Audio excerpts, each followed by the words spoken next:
Shabbat Shalom, family. Me and my boo headed to the to gather with the saints in the car, feuding about gas.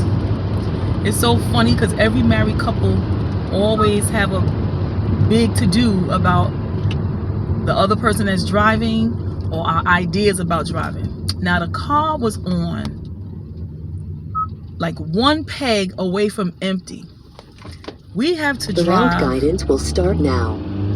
In 0.1 mile, turn right onto Pavilion Parkway. No, why does she want us to do? We might have to turn her off. She's been acting weird. And use your phone. No, she's gonna keep right sending us a onto. different way. All right, babe. See, we arguing about the GPS. she never listens. It's funny because before I started driving, I used to laugh at other couples because they argue all the time. I'd be like, what is this?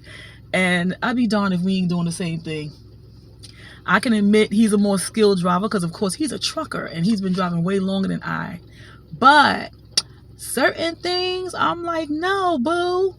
He wanted us to drive an hour and some change away with a peg of gas. I'm like, what if we get into traffic and it's an accident and we're sitting there with the motor on, with the engine going and the gas just wasting, and then we stuck looking stupid. Oh God. A crow. Just run him over. Yeah, but he out there eating the day and just flying across the cars. Lord have mercy. But what you and your man be arguing about, sisters? Because my goodness, we always think we the better driver. And I understand that's just how human beings are. So I'm not going to really say I'm a better driver than he is or nothing like that. I ain't that crazy. But it's funny because we tend to pick at each other's driving skills. Everybody think they drive better than everybody else. And it's just funny. But I know for a fact I wasn't driving an hour away.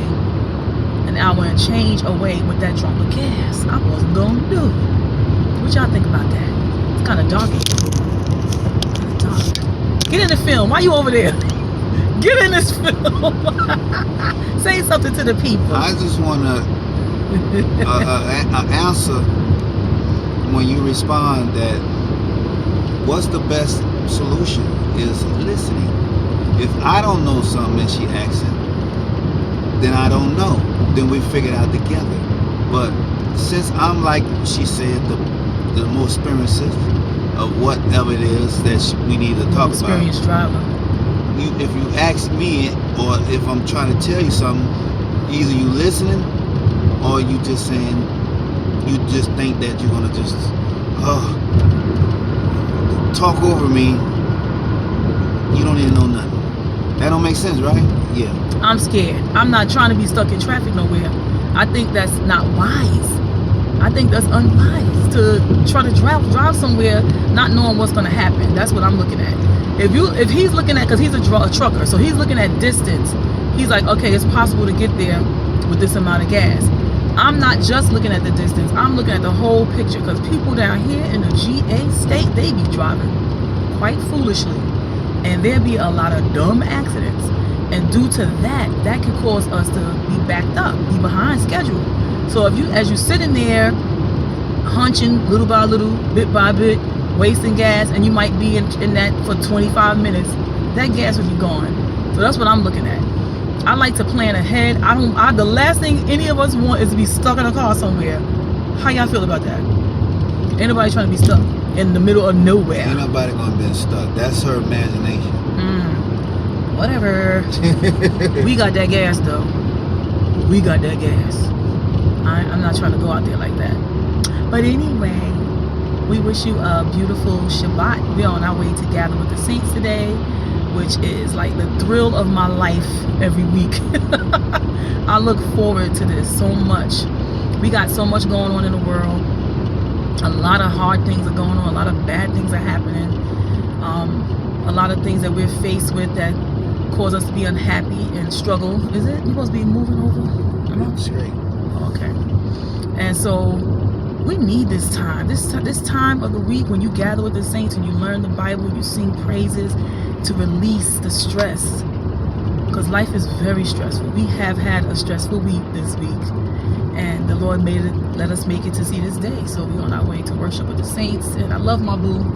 We have the silliest arguments, and I was speaking to somebody who's married, and she said, I wish me and my husband had silly arguments. I want to have silly arguments because the arguments that we have are major, and it could result in ending their marriage because they're having issues. So I'm thanking God, I'm thanking Abba, that our arguments are silly, like the amount of gas in the car. And that we're not arguing about no other woman or man or nothing crazy like that. You know, because we do love one another, but we have our spats. We have silly spats, we really do. And sometimes silly spats can really blow up. Right, Boo? Mm-hmm. He's silly, but we get all upset. Because the person don't listen. A person. I'm glad you said that. I'm glad you said a person. And you didn't say me. Right, yeah. Because it could be either one of us that's not listening. But that's what it's about, communication. And it's about communication with God too, because we have to allow the Holy Spirit to guide us in everything that we do. Even our little silly spats and our arguments. But sometimes we just get heated because everybody wants to be right. Everybody wants to be right, right, Boo? Nope.